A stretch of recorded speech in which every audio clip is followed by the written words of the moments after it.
Hi everyone, I welcome you all again on a new day with our daily The Hindu newspaper based MCQs. So let's just start without wasting our time. First question for today is, which of the following best describes the compact initiative recently seen in the news? Simple straightforward question है current affair का.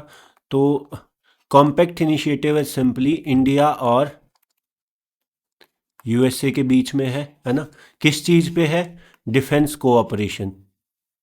Defence cooperation कि कैसे हम changing times के साथ अपने जो दोनों देशों का डिफेंस सिस्टम है और जैसे जो टेक्निक्स हैं उसको कोऑपरेशन कर पाएँ. लाइक मतलब कि क्या होता है, जैसे अगर मैं बात करता हूँ इंटरऑपरेबिलिटी की, या यूएस की फोर्सेस यहाँ पे, इंडिया की फोर्सेस वहाँ पे, मतलब ऐसी सारी चीज़ें. मेरी टाइम सिक्योरिटी की बात करें, या अगर कोई नए नए जैसे ट्रांसफॉर्मेशन करें, जैसे कुछ चेंजिंग टाइम्स के साथ इनोवेशन लाएं अपने डिफेंस सिस्टम्स में, तो ये सारी चीज़ों को लेके आपका जो है ये कॉम्पैक्ट इनिशिएटिव है, जहाँ पे इंडिया और यूएसए क्या करेंगे, जो टाइम के साथ जो ट्रांसफॉर्मेशन हो रहे हैं, है ना, फिर चाहे वो एआई ड्रिवन वर्ल्ड हो, चाहे वो डेटा ड्रिवन वर्ल्ड हो, ये सारे जो चेंजेस हैं इसके बेसिस पे क्या होगा, डिफेंस कोऑपरेशन पे ध्यान दिया जाएगा. तो ये आपको पता होना चाहिए. Direct Indo USA mechanism to drive transformative changes in key areas of defence cooperation. ठीक है.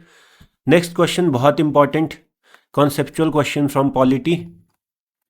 Article 20 of the Indian constitution protects individuals from. सबसे पहली बात है, दो चीज़ें होती हैं, एक होता है आर्टिकल 20, एक होता है आर्टिकल 22. दोनों ही आपको पता होने चाहिए.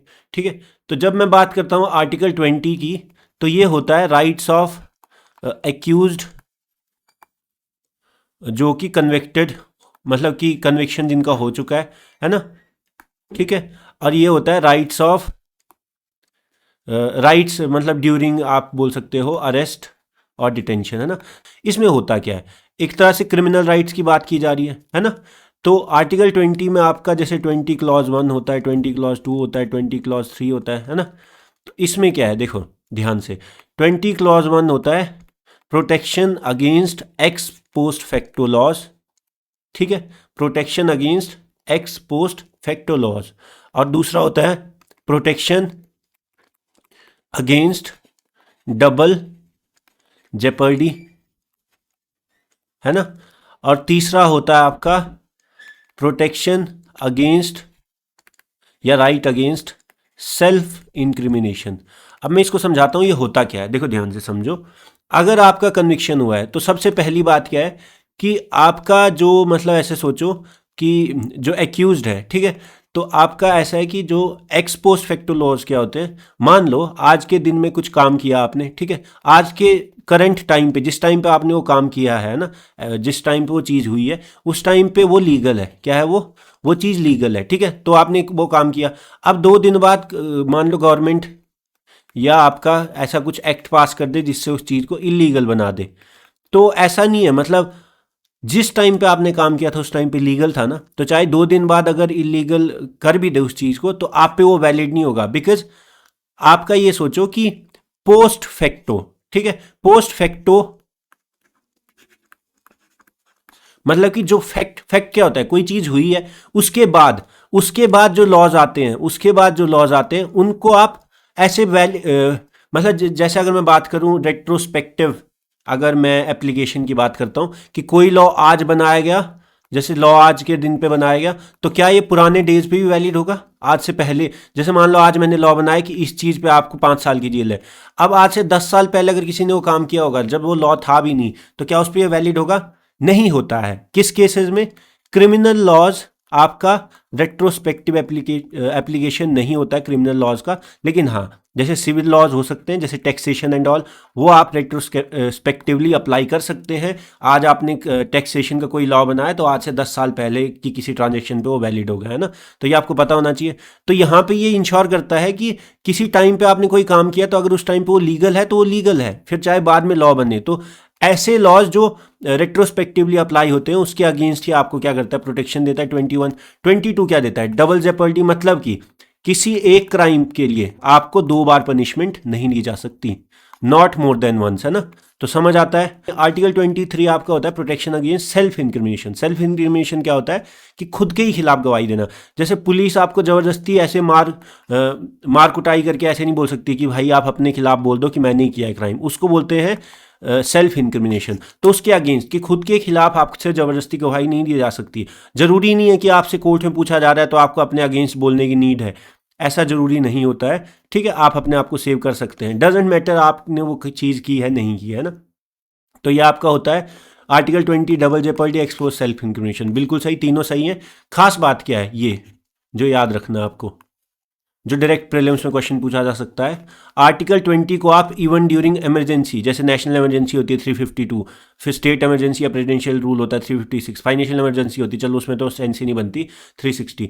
किसी भी इमरजेंसी में आर्टिकल 20 का आपका सस्पेंशन नहीं हो सकता। आर्टिकल 20 जो है कि मतलब ऐसा नहीं है कि जैसे काफ़ी सारे फंडामेंटल राइट्स आपके इमरजेंसी के ड्यूरिंग क्या हो जाते हैं, सस्पेंड हो जाते हैं, लेकिन 21 भी नहीं हो सकता, 20 भी नहीं हो सकता, ये आपको पता होना चाहिए। 19 हो जाता है। ठीक है, द नेक्स्ट इज द आईनी एयरबेस। ये आपको पता होना चाहिए। इंडिया ने डेवलप करा था कहाँ पे, ये ताजिकिस्तान के कैपिटल दुशानबे में। तो इंडिया के पास ये लीज में था, बाद में इसकी लीज खत्म हुई तो ये बाद में हैंड ओवर कर दिया गया वापस, मतलब इंडिया के द्वारा ये अपना ताजिकिस्तान को। तो ये पता होना चाहिए इंडिया का पहला ओवरसीज एयर बेस था ये।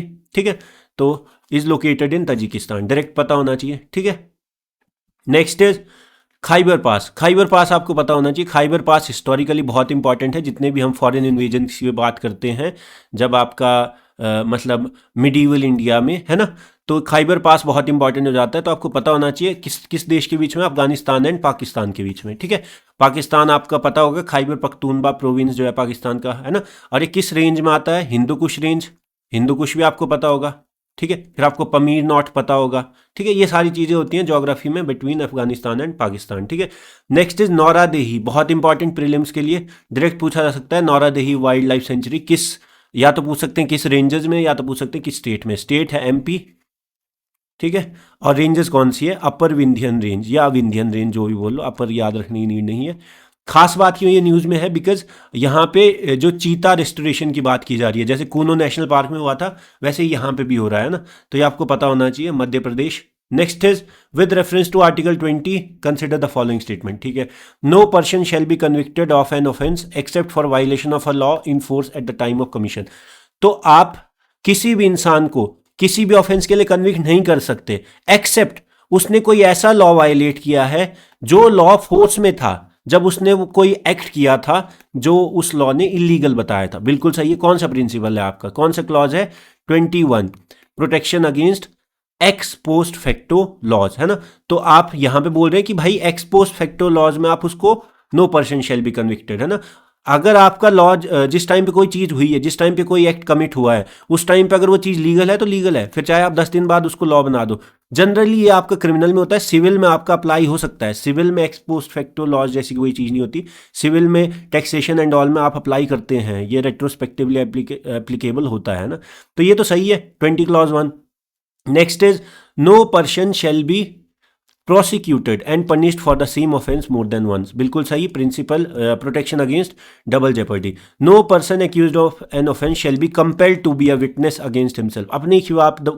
अपने ही खिलाफ गवाही देने के लिए आपको मजबूर नहीं किया जा सकता। बिल्कुल सही, that is right against self incrimination. तो बिल्कुल सही है ना, तो सी होगा। ठीक है, so that's all for the day. I hope you like the video, है ना। If you like my video, please interact with it, please subscribe to the channel, it will just keep me motivated to do these videos daily for you, है ना। और एक और चीज़ मैं आपसे पूछता हूँ, या आपने सर्च करना है आर्टिकल 20 किसके लिए है, मतलब अवेलेबल है, सिर्फ सिटीजन के लिए या सिर्फ फॉरेनर्स के लिए या फिर all citizens plus foreigners both, है ना। ये आपके लिए मैं क्वेश्चन इसलिए दे रहा हूँ होमवर्क की तरह, ताकि आप खुद से रिसर्च करके थोड़ा पता करें, है ना। बाकी मैं आपको बताता हूँ नेक्स्ट क्लास में ये किसके लिए एप्लीकेबल होता है। ठीक है, thank you so much, see you all again in the next video.